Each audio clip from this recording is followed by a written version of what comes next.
As you may recall, I was working on our Lazarette hatch a couple months ago when we were here at the boatyard, and I'm back at the project. A lot of you have requested that I put up video of getting it finished, and I'm going to try to do that this week. So today I'm going to make a template of the inside of the hatch, and I'm going to cut a piece of plywood that I'm going to epoxy in.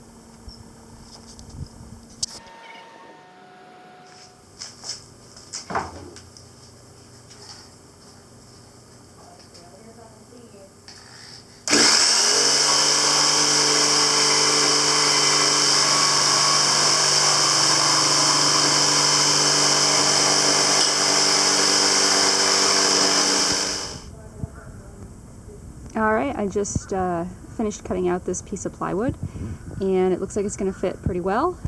It doesn't have to be exactly perfect because it's all going to get epoxied in. It's going to be really strong, and it's going to be really freaking heavy. So the next step will be just preparing the surface and mixing up the epoxy. Alright, so what I've decided to do first, instead of putting the plywood on the bottom, is to repair the caulk on the top. It's kind of like a chicken or the egg thing I was just telling Jeff. Do I fix the caulk on the top so that the epoxy doesn't run through when I fix the bottom, or do I fix the epoxy on the bottom so the caulk doesn't run through when I fix the caulk? Anyways, I've decided to do the caulk because I'm not going to do the whole thing as I initially thought I needed to, because it's in better shape than I remembered. So what I need to do is cut the caulk with just a utility knife, and then pull the caulk out with a little what's called reefing hook. And so I'll show you that process.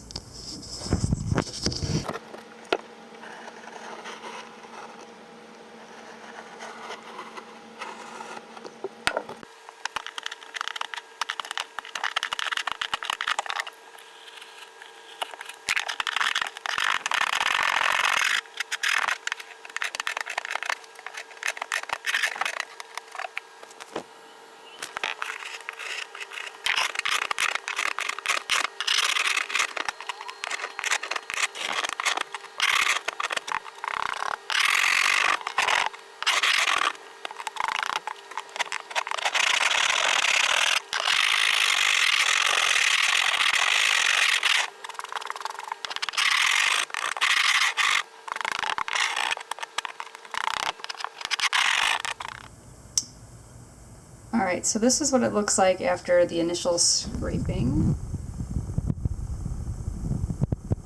You can still see there is remnants of the caulk in the grooves, but the majority of the caulk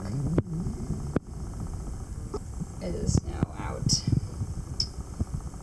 And it looks like this line up here is really pretty cosmetic. It's not very deep, so I'm going to have to be careful with how I fill that one in.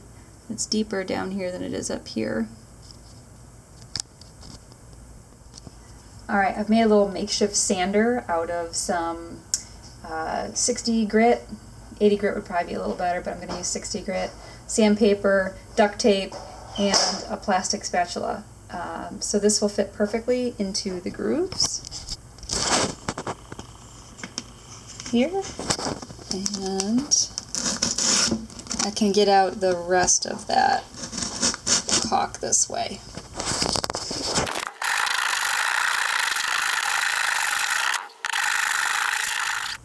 Alright, yes, we have turned the hotel room into a total workshop. So I ended up doing 5 places on the hatch cover instead of the 3 I initially thought I was going to do.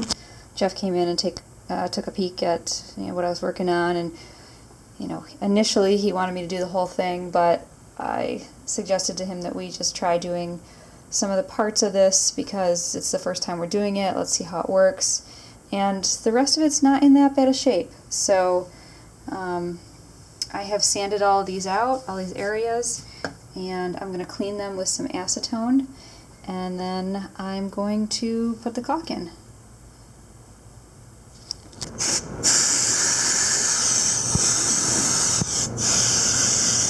thing that I'm going to do is I'm going to line each of the grooves with a little bit of this fine line tape, it's called, and that's going to go underneath the caulking. Cut the tip of the caulk so that it fits inside the groove, and then apply the caulk.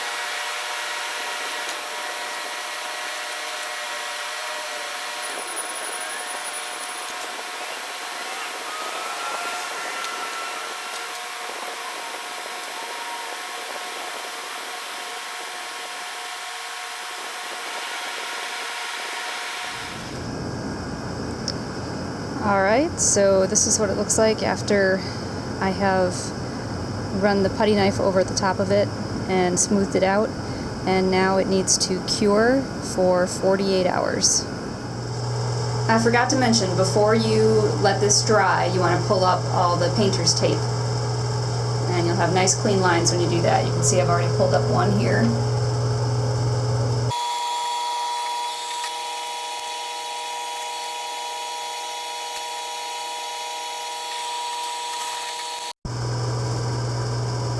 So it's looking pretty good so far. Once it dries, we'll sand the top of it real lightly and then start applying coats of varnish.